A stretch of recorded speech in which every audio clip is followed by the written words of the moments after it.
Good. So, hi everyone. We are continuing our series of shiurim of Emunah, and I wanted to take a direction, something that I might even had already brought a story that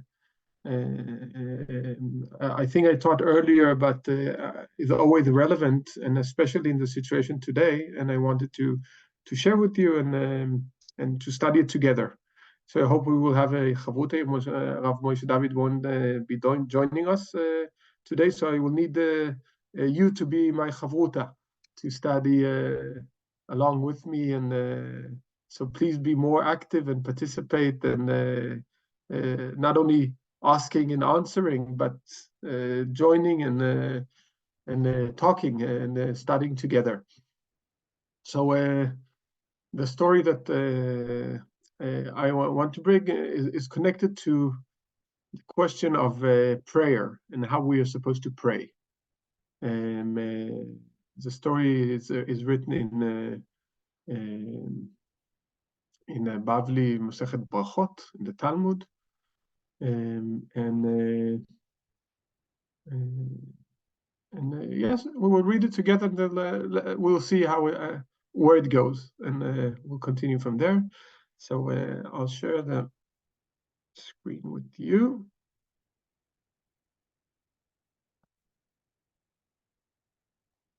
Here. So the story comes in the beginning of Masechet Brachot. Masechet Brachot is as many notes, it's a Masechet that focuses on question of tefillah, of prayer, and of brachot, all the blessings we say, but the majority part is at least the beginning is about Kriyat Shema and prayers. And the story tells about Rabbi Yosei. Rabbi Yosei, it's actually the first story in the Talmud, because it's of Masechet Brachot, which is the first Masechet. And the story that tells about Rabbi Yosei, Rabbi Yosei Aglili, he was very famous. Some of you might know him, remember him from. He's the one who used to eat chicken with milk. So whenever people say that there's even a rabbinical tradition of mixing chicken and milk, this is a guy. This Rabbi Yossi Aglili, but he was the only one. So we don't know of any others. So it wasn't a big debate, and so he was the last one we know of, and no one else continues this direction. So you can't use this as an excuse to mix the two. All rabbinic literature afterwards agreed to the direction that chicken is considered meat, but this is one of his very famous stories. He was a great rabbi. I have many different places he's mentioned, but I want to bring this story. So it was taught, Tanya. So it's a quote from, when it says Tanya, it means that the Talmud quotes a source from the Mishnah time. Rabbi Yossi said, I was once walking along the road when I entered the ruins, among the ruins of Jerusalem to pray. Elijah of blessed memory, Eliyahu Zachur Latov, came and guarded the entrance for me and waited at the entrance until I finished my prayer. When I finished praying, Eliyahu said to me, greetings to you, my rabbi. I answered to him, greeting to you, my rabbi, my teacher. And Eliyahu said to me, my son, why did you enter this ruin? I said to him, in order to pray. And Eliyahu said to me, You should have prayed on the road. And I said to him, I was afraid that I might be interrupted by travelers, by bypasses. Eliyahu said to me, you should have recited the abbreviated prayer. Did I say it correctly? I have no idea how you say this word. A shortened prayer. Tefillah, the word is tefillah ktsara in Hebrew. At that time, I learned from him 3 things. I learned that one may not enter a ruin, and I learned that one need not enter a building to pray, but he may pray along the road. And I learned that one who prayed along the road recites an abbreviated prayer, a short prayer. So this is the first part of the story. The story comes as a proof to the halacha that says that you're not allowed to pray in a ruin. It comes before the Talmud says that you're not allowed to pray in the ruin, and then comes the story to tell us why not. So, so I want to ask you, what is it about? What is so special about this story that the Talmud would say like well, yeah, well, yeah, what here can be the why is it a problem to go to pray in a ruin? Yes, Kuka. I don't know what Kuka stands Can you for. hear me? Hi. Hi. Yeah, it's my name. It means flower. But anyway, I I wonder if it's maybe because it might be like dangerous to pray in a ruin, or it might be like dirty or disgusting to pray there if it has been abandoned for a long while. So there might be like rats and stuff there. Or maybe if it's like a ruined building, then as an example, if it was a building that was formerly used as like a temple for idolatry, like if it's a ruin and you cannot tell, maybe there might be a problem there, or there might be like items there that I don't know.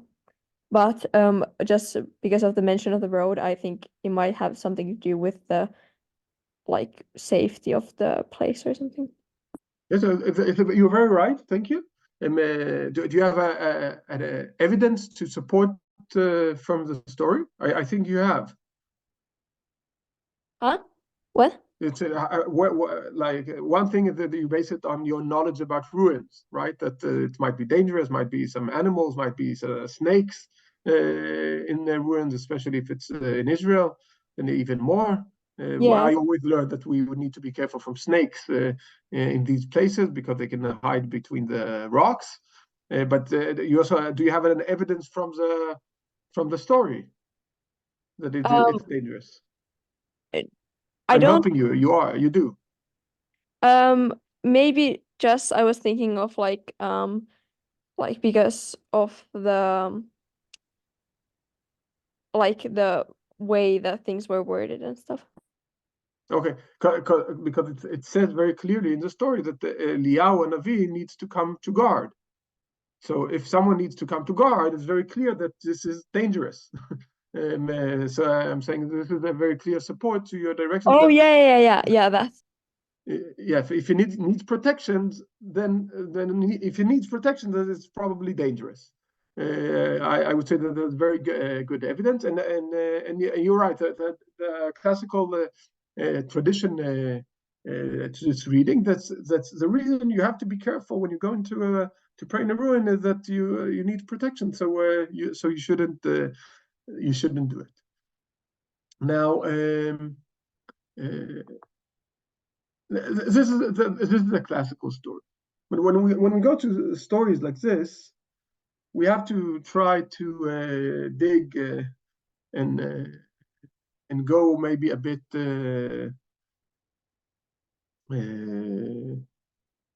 like a bit deeper, and try to see what's going on also with the discussion that that they have.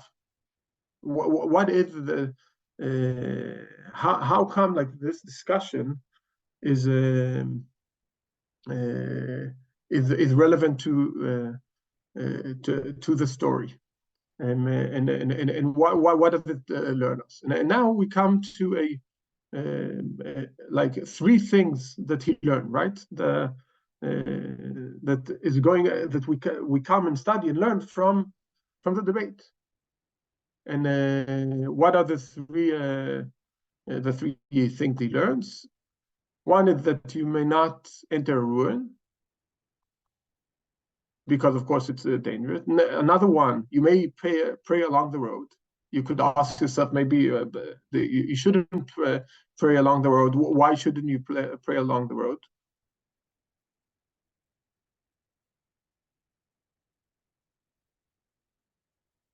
Because of the fear of being interrupted. What, Helena? He says like the reason he wasn't doing it at the road is he's like afraid of being interrupted by travelers. Exactly. He's worried about being interrupted. So we can even ask more, if Helena, if you continue to that direction, if we go back to the story itself, why do Rabbi Yossi go into the ruin in the fourth place? Because he needs to pray and he doesn't want to be interrupted. And Yes, probably because he's afraid of the travelers. Exactly. So he wants to pray, and he knows that when he prays in a regular place, then people will disturb him. Bypassers will make noise. He will be distracted, and he wants his prayer to be serious, to be deep, to be something that you have kavanah, you have you can concentrate. So probably the reason he didn't go into this ruin because he felt that I need to try to find out, is this dangerous or not. He wanted to achieve something. He said, I need to go away from the way because I want to concentrate. I want to be able to I'm talking to God. I need to be in a deep conversation with God. And this guy, I can't get people to. It's almost like trying to pray in the synagogue in Kristallgate. It's very hard because so many people talking, and it's very hard to concentrate on praying. Sometimes you wish just to go into a room and pray, because then you have quiet and no one disturbing and talking while praying. And so he comes here and learn. No, there's something you need to know, that you're allowed to pray on the road. Now, the difference is you're allowed to pray because he says, I studied that you pray on the road.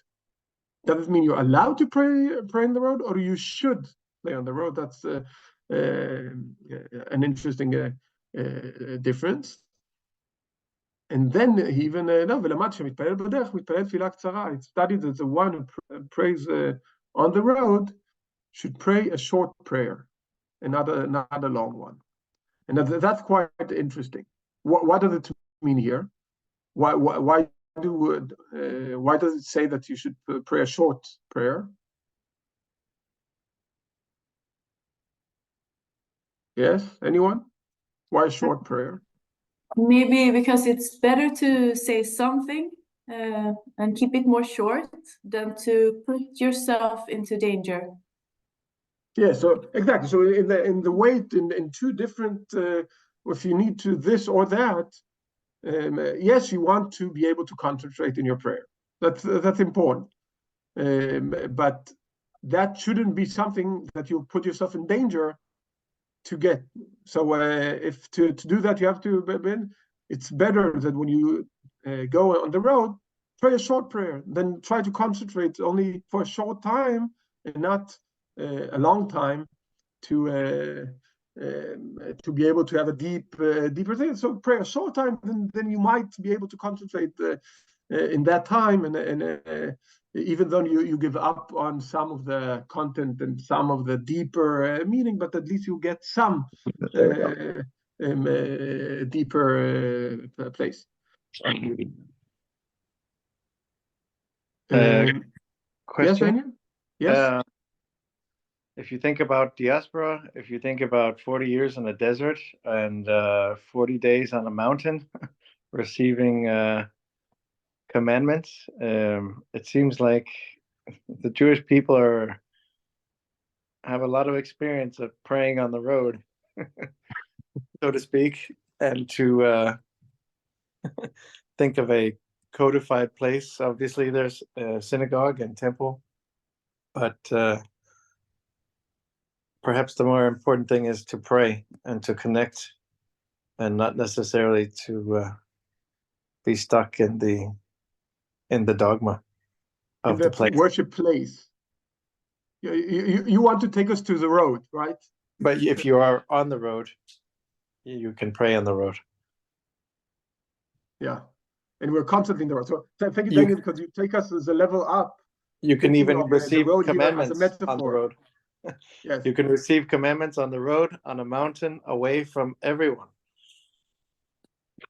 Yeah, but then I would ask you: is the ruin a place of away from everyone, or the road is away from everyone? That was the question that I will leave to you. But thank you for like taking the discussion a one step level up, like thinking how to think of the road as a what does it represent, and not only technically where it is and where it's dangerous, but going deeper. Yes. Yeah, and if the whole world is a house of God, and yeah, I don't know. I guess it's an interesting debate. Yeah. But I definitely see that there's many historical examples of finding holy places and places of peace and prayer on all sorts of physical locations that aren't necessarily a house of worship. Yeah. So I will take what you said, and if I can continue with the direction that you started with, I want to say something about when we come to such stories. It's where you try to like point what the deeper meaning of the source. You need to try to see which details are maybe not necessary to understanding the story. What is the least relevant part of the story? Okay, I don't know if anyone here can point on which part. Yes, Kubra? I think probably like something like and guarded at the entrance, maybe, because like if it could have just been like nearby or something. Like it was, so maybe the it was place specifically where you mentioned stand. that was specifically mentioned that Eliyahu like guarded at the entrance, specifically the entrance. Mm-hmm. Yes, and what will that mean? Will that mean to you? What can you take out of that? It wasn't just the dangers that were lurking outside of the ruins, but no, inside of the ruins, like the snakes in the walls, but also if there were people that were coming to the ruins, or some like danger from outside.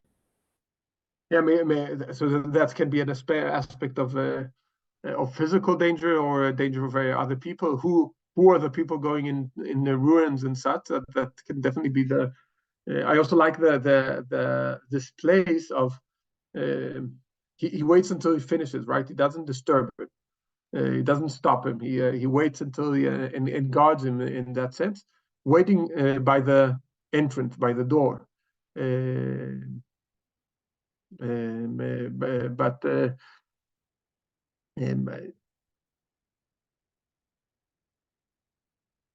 But what I was thinking. Now let's see if one of you can find something else that before I say what I think, because the problem of saying myself what I think is that this will narrow your way of thinking, and then you'll just accept my interpretation. It's better to come with new and different interpretations from yourself. Anyone?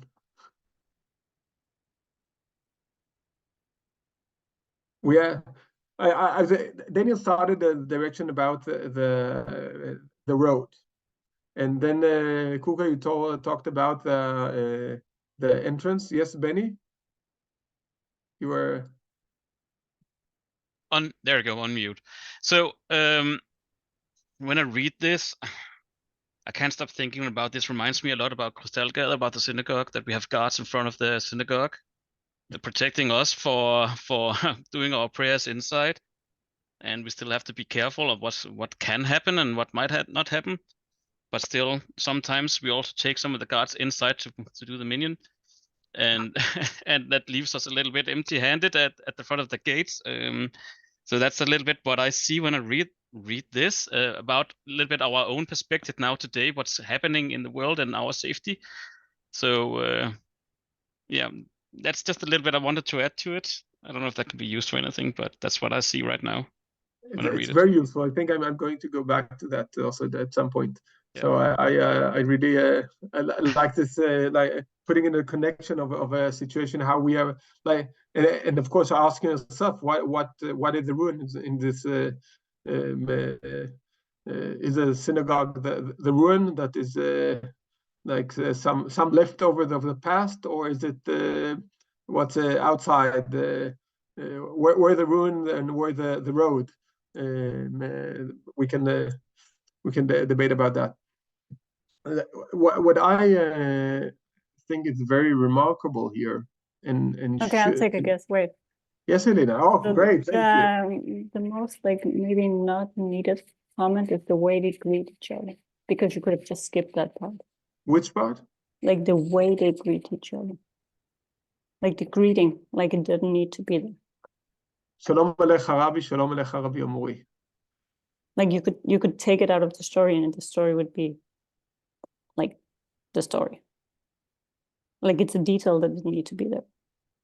You just said they greeted each other like this, like that's the like least like needed information. It's interesting. And what can you take it? What can we learn out of that in this context? Well, I was thinking about it because he waits for him to finish his prayer, and the way that he's like correcting him in the end, like telling him you should, basically he's saying you did something wrong, right? But he doesn't just run to him and being like you did something wrong. Like he takes his time, it's like nice and polite, and like he sort of like say it in a gentle way. I really, if I'll take another like another layer to this, it's not only about being polite. It's even a place of how you talk and to who and where. It's like a weird place to stand and have a conversation, right? You stand in the room and then shalom alecha, shalom. Where do you usually say shalom aleichem to someone? I would say on the road, like the place where we greet people, like when we go by, shalom aleichem, shalom aleichem. It's when we meet them by accident and Sunday, or when we come to visit them. But here the place, the setting is so weird of this conversation, and exactly there saying shalom aleichem. I need to think about what can.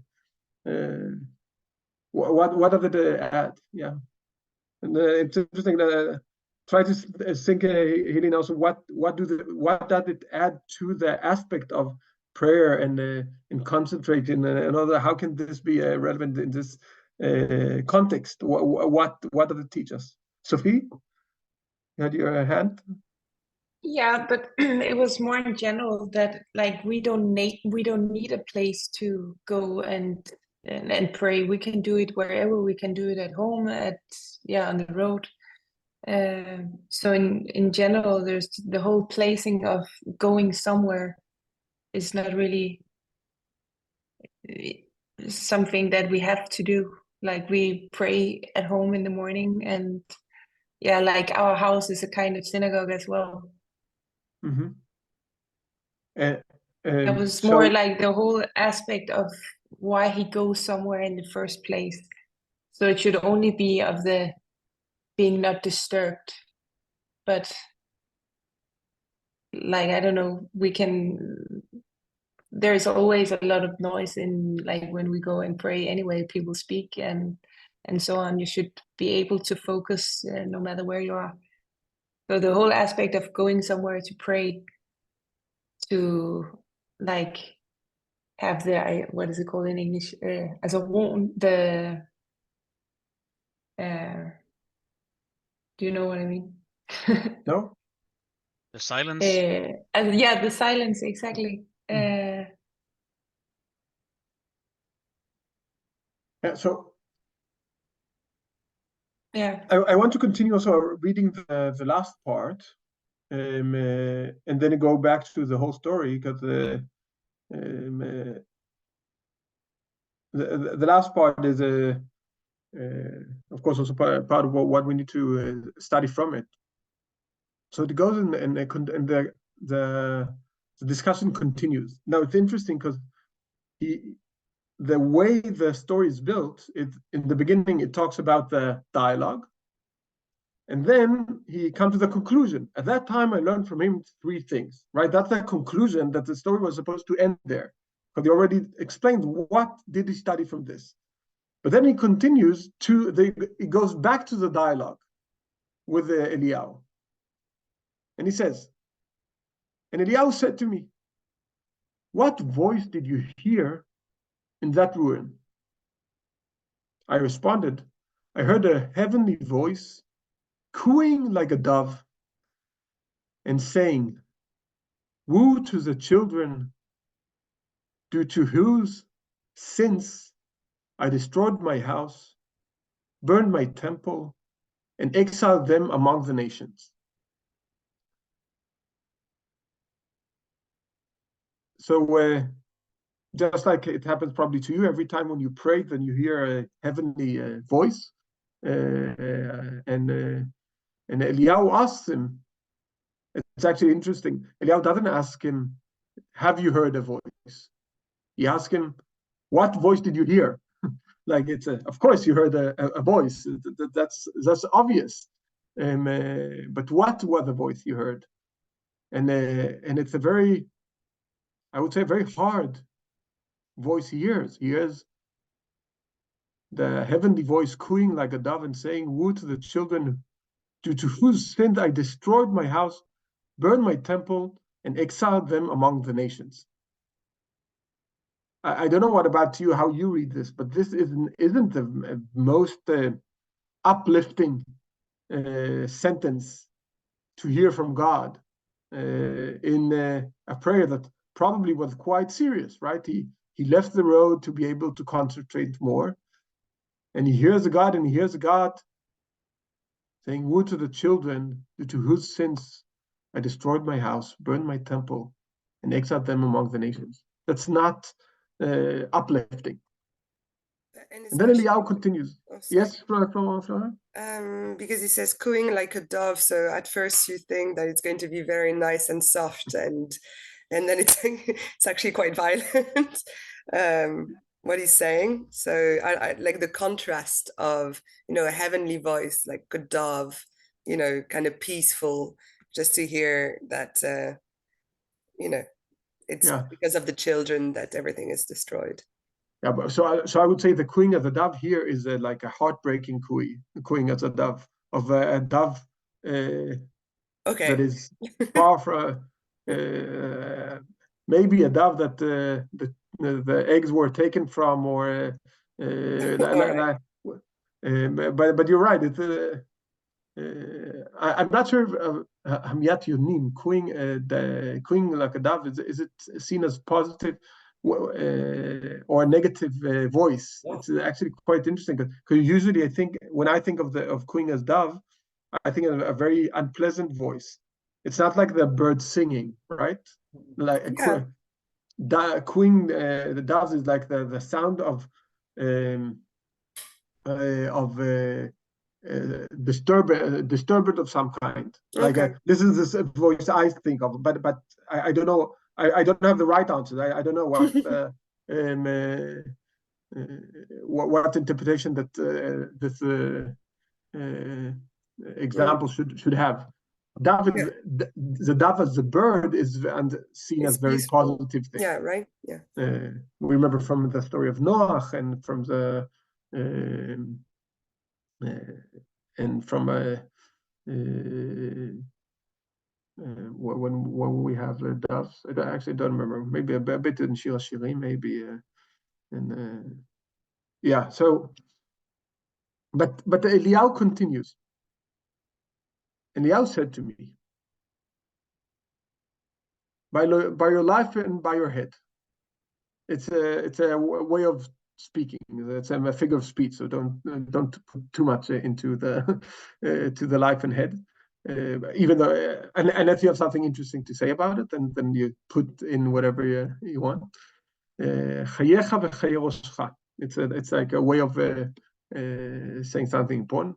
Not only did that voice cry out in that moment, but it cries out 3 times each and every day. Okay, so yes, Kuka?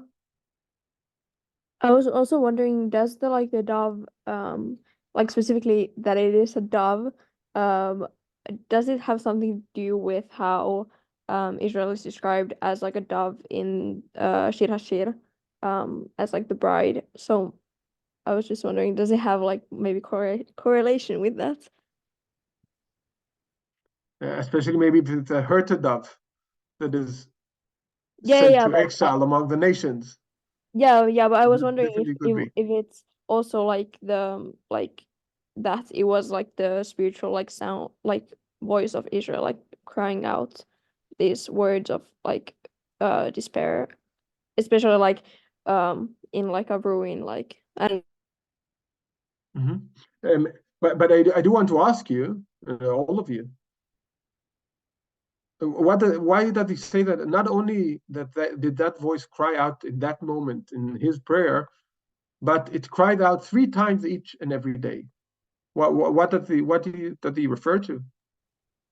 The 3 moments of the day when we are praying. Probably, like it's very hard to think of anything else. So 3 times a day, every time Israelites pray, God says, like the heavenly voice comes and says, woe to the children due to whose sins I destroyed my house, burned my temple, and exiled them among the nations. That even word is more disturbing, right? And not only that in this time, Rabbi Yossi went into the ruin and he heard that, but this is what God, 3 times a day, God's reminded, woe to the children, and that due to whose sins, because of their sins, God destroyed the temple. If that wasn't uplifting enough to that he heard it once, now we need to learn that every time Israelites pray, this is the situation, and God is reminded on our sins that made him ruin the temple. It's I have to admit, it's quite disturbing. But he continues.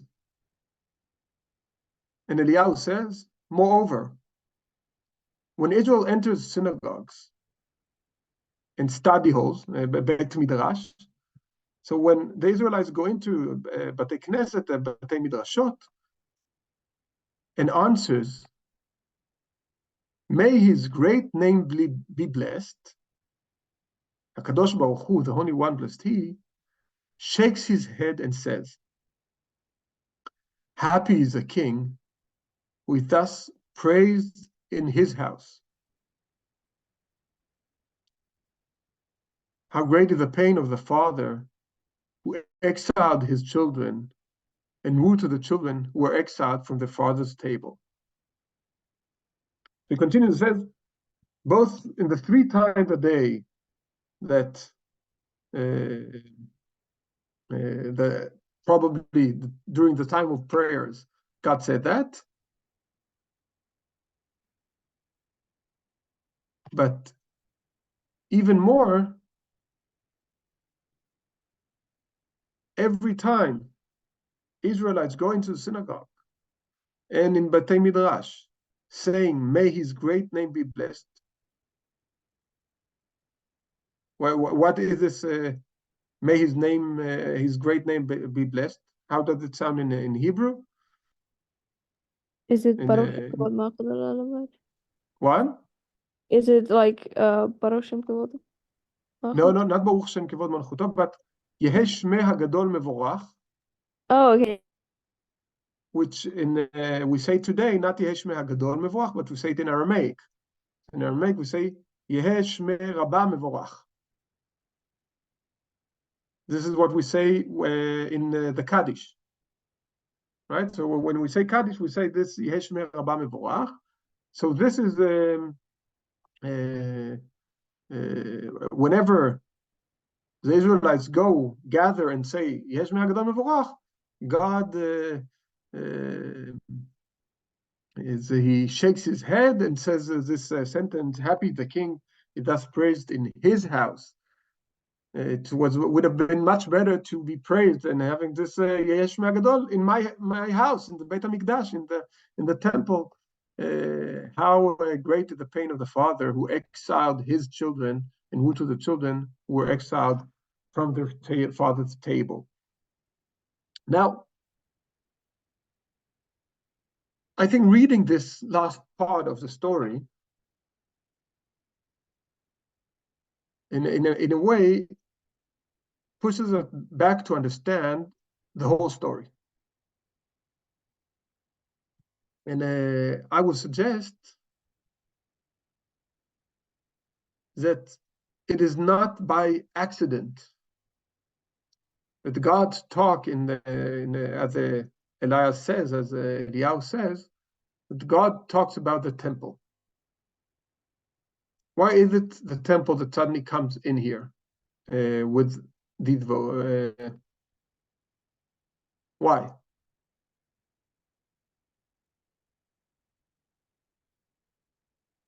Can you repeat the question? So how did the temple suddenly come in this picture? But was it not where the ruins were? Was he not in the ruins? Yes, exactly. Yeah. Exactly. In the beginning, when we talked about the dangers in the ruins and the road, we missed the very small detail that Rabbi Yossi didn't only go to a ruin; he went to one of the ruins among the ruins of Jerusalem. Was that some random house in Jerusalem, or was it like literally the temple? That's up to interpretation. You can choose. Oh, okay. But it's very clear that and at that time, Rabbi Yossi Aglili. He comes from the Galil. There's no reason for him practically to come to Jerusalem. Jerusalem is not a place of Jewish life in his time. So going on the road and going down from the road to enter the ruins of Jerusalem is in many ways it's connected to the temple. Would even if be more speculative, I would suggest that Rabbi Yossi here lives in the generations after the ruins of after the temple was destroyed, and he wishes not only to avoid the road, he wants to connect to the temple, connect to God, connect to the house of worship that disappeared. So it's not surprising that the voice he heard is connected to exactly that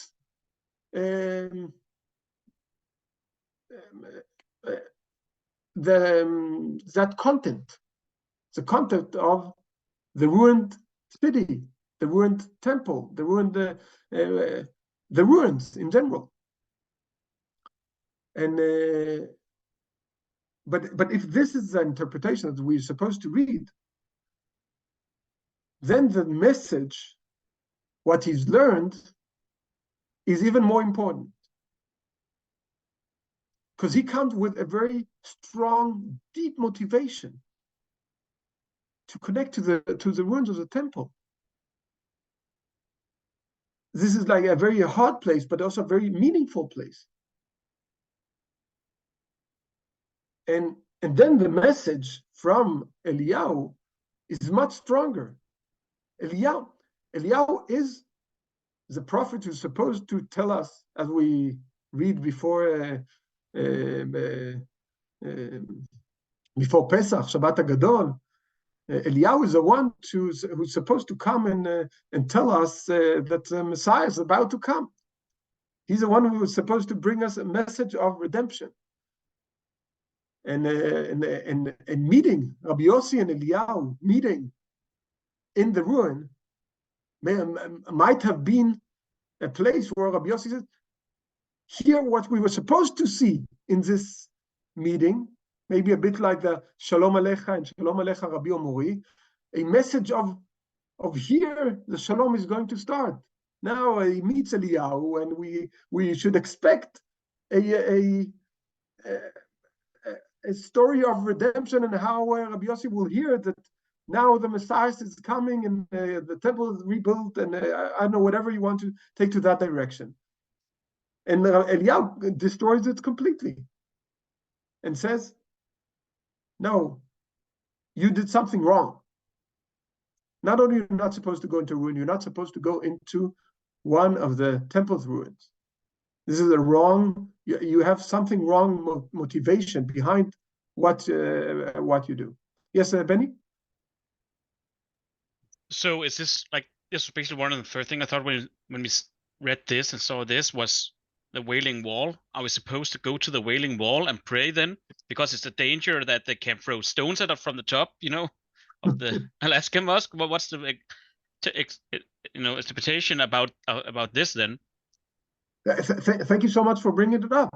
I would say that if we ignore the aspect of a danger in a ruin, and go to that there's something wrong about praying in the place of the destroyed temple, then you might even very carefully say, maybe there's something wrong about praying in the Kotel.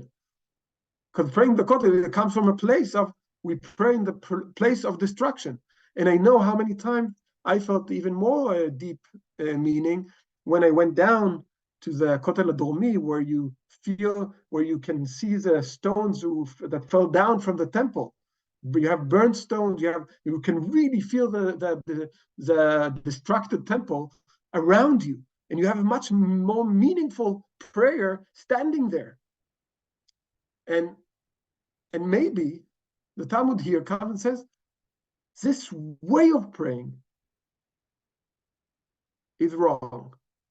You're not supposed to pray in a place of mourning, in this way of thinking. There's something about doing this that is wrong. It's better than to pray a short prayer. You are supposed to be in the road. What is the difference between the road and the ruin? That the road is a place of life. This is a place where people walk. This is the place of where life is happening. Ruin is a dead place. It's a place of ruin, of something that is destroyed, where life is not present. Deciding to go to the place of ruin to the prayer is in some way something that's wrong with it. Yes, Florian? Isn't it that as well, like when praying, you're looking forward, you're looking towards the future and not looking back at the past, because you can't change the past. What happened.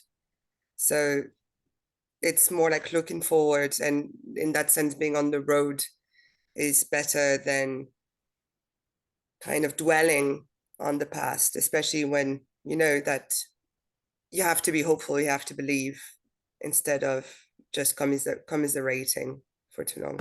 Yeah, if I continue what you say here, that the words that he comes at the end, Yehesh Shmeh Gadol, it's words of a future. May his name be, his blessed name be greater and bigger. Yehesh Shmeh Gadol Mevorach Matav Ad Olam, from now and forever, right? So it changes kind of, in a way, it changes the focus from where we have been to the place we want to be, to now and the future. So you can maybe put that also in the wording of what Eliyahu said, tells him. I would say it's not ignoring the past. It's not like we're only looking forward, but it's not sinking in the past. The ruin is a ruin. So when you sink in the past, I want like carefully to say here that should be connected not only to the ruins of Jerusalem, but maybe also some ruins in our life. How we know how much there's some kind of a deeper pray. There are some like from a place of sadness and ruins, you have some of the most meaningful prayers, thoughts, poem. I think of all the, I know, writers who write songs of love when their heart is broken, right? This is some of the most beautiful songs written in the, because this place is a place very creative, right? You can, and so deep, the feelings. You feel the feelings from a place of sadness are very, very strong. And that it's very easy to go into that place in the connection to God, in the connection to our, because we want to feel in our, when we pray, we want to feel a connection. And it's much harder to feel a connection to something that will happen, but to feel a connection through the sad place, a place that is ruined, that we have something missing, it's much easier to have these deep feelings. Just like Rabbi Yossi did. He wanted to connect through this place. And I think he comes and says, no, this is wrong. You're allowed to give up on the deeper prayers. Pray along the road. Pray even a short prayer. Like, don't leave that place. Don't try to get the deepest prayer you can get, because this is not what it's about. What is it about? It is about where is life. And your prayers should be connected to where life is. And that might also be the difference between what Eliyahu says first and second. Because when Eliyahu here talks about what God says 3 times a day, the focus is, woe to the children, due to his sins I destroyed my house, burned my temple, and exiled them among the nations. What is the focus of this sentence? Yes, Kuka? The like wrongdoings of the people of Israel. Exactly, the sins. And think about the people who, when you pray, you do the al-chet and go deeper into your sins and the wrongdoings, and I have to be better and think and reflect on all the bad thoughts I had, and again going down into the ruins, also the ruins of yourself, right? Focusing on your sins, the sins that brought the temple to be destroyed, But the second sentence, the sentence that Eliyahu comes in, and moreover, when Israel enters synagogues, is a bit different. Not only a bit different, it's very different from the first one. So the first one, the prayer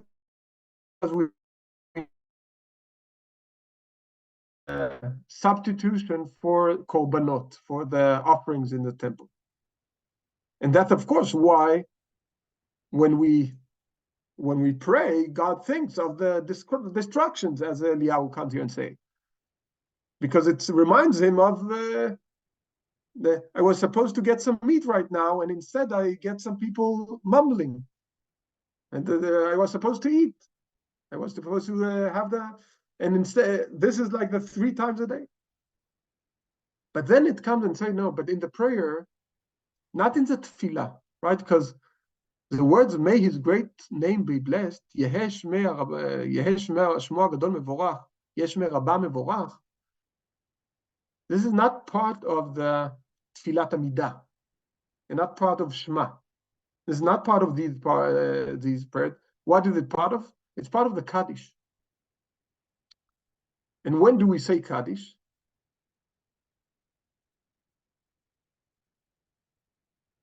Yes, Kuga? When there's a minyan. When there's a minyan, exactly. It's and also, as it says here, when Israel enters synagogues and study halls and answers, to answer, you have to have someone else, right? You have to have a minyan, like you said. So you have to be together with others, not to go to your deeper, meaningful prayer, not to the ruin, but to place where Jews are gathering and focusing in what is happening now and in the future. To the place of life.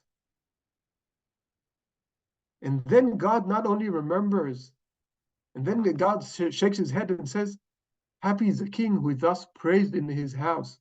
He suddenly remembers not how the temple was destructed. He remembered what was the content in life in the temple before it was destructed. He remembered the life that was in the temple. And that is what comes in when we are in a minyan. And that we say in the deepest, now this has a practical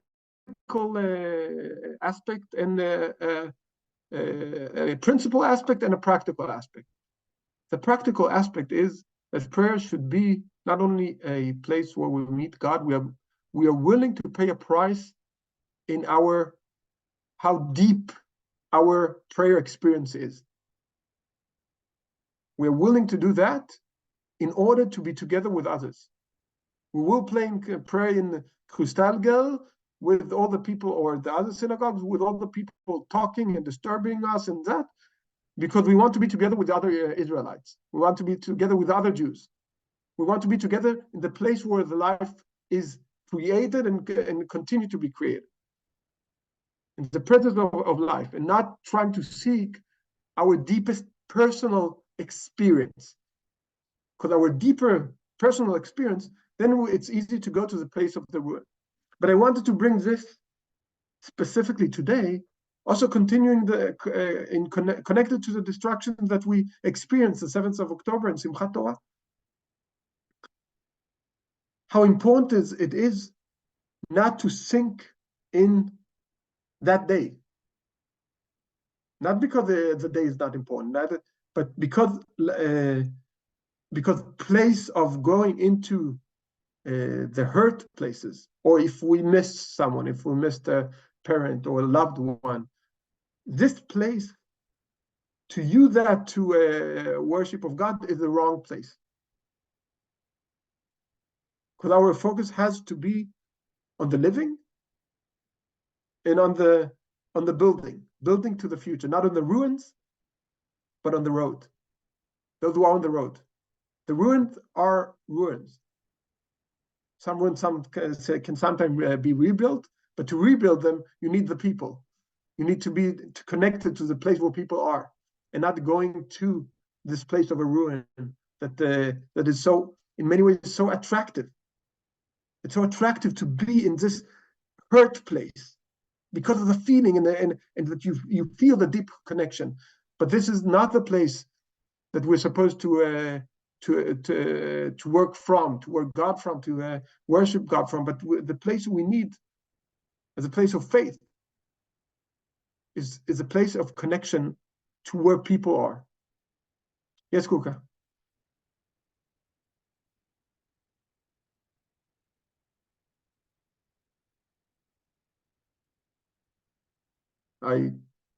Kuka?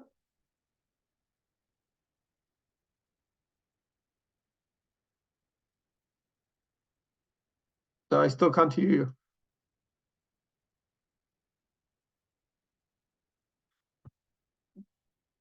Okay, if you manage to just come in and talk, and you can write something. But I think this is yeah. We don't know either why it's not working. So yes, Sarah. But also with this that we should not stay in the ruins within ourselves, or maybe also as a nation. But in the text, it's like God is always in the great pain, right? Yes. Staying in the ruin then. Oh. Way. But maybe when we say Yehesh Mea Gadol Mevorach, then God is not only a place of pain, because God can see something to the future. He can because come he and remembered say, them. Yeah, not remember. As I said, what the different? How does he remember the children? In the first sentence, he remember the sins of the children, and here he remembers the children who are in exile, and he needs to maybe help. When we are focused on life, then he can remember, wow, I don't remember how bad they were. I remember they're in need. I remember there are some people here who are waiting for my help. He can see a place of where God is supposed to maybe bring them back to the table, to the Father's table. So in that sense, it is also putting God in a place of seeing where we are and not where we were. Right? That's a very big difference. Not due to their sins, I needed to do this, because this is God who's stuck in the past. If we are stuck in the past, God is stuck in the past too. So God will is dependent on what we will where we will be in our. Yes, Kuka, can try now. Yes, I think it's working now. Yes. Is it? Can you hear me? Yes, we can hear you. Okay, wonderful. So I was also wondering if there was like maybe the prohibition of entering the ruins, if it was specifically of the Beit HaMikdash, then maybe it was to prevent a situation where people would like try to refuse the punishment and just like go and like pretend like everything was like before, and like pretend like the Beit HaMikdash was still like everything was instated and everything was fine, and to prevent that kind of situation, and to like kind of to make people also kind of remember that there is the exile right now, and but then that there is something to look forward to as well, and also that, like there is a different kind of situation now than there was during the temple time. That might be. I think what we can take from here is a choice to say, let's learn from here to every ruin, not only the ruins of Jerusalem, but every ruin. Think of how many Jews today have their Jewish identity based on the Holocaust. Like people who all their life, and I don't say to criticize them, okay, because I completely understand someone that chooses that, also because it's such an event that is so great, and it's how big it is and how devastating, and the ruins of all of Europe. but I would from here very carefully say that there's a message here.